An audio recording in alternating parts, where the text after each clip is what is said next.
Question समझ में आया? क्वेश्चन ये है, बहुत ही इंटरेस्टिंग क्वेश्चन है और हाइपोथेटिकल सिचुएशन है। इसको ट्राई करना आंसर करने का।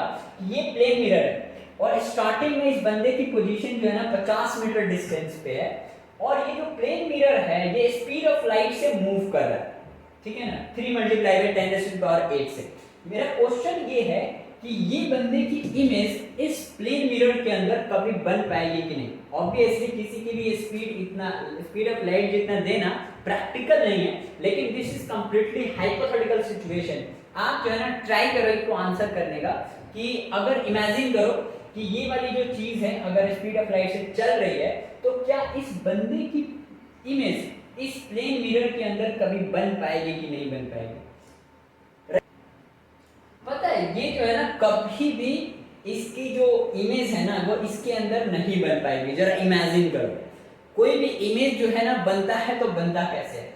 ये इस बंदे से पहले लाइट आकर के टकराती है, अगर लाइट का कोई सोर्स है तो इस लाइट जो है ना यहाँ से आके टकराती है और फिर इस मिरर के अंदर ये लाइट जाती है और यहाँ पे फिर रिफ्लेक्शन होता है और वैसे ही दूसरे इसी पॉइंट के ऊपर दूसरी लाइट टकराएगी और यहाँ पे इसका रिफ्लेक्शन होगा तो ये फिर कहीं पे जाके इसका मिलता है तो ये पॉइंट का इमेज बन जाता है यहाँ पे। ये सुनो, अब अगर मान लो ये स्पीड ऑफ लाइट से चलने लग जाए, अगर ये स्पीड ऑफ लाइट से जो है ना चलने लग जाए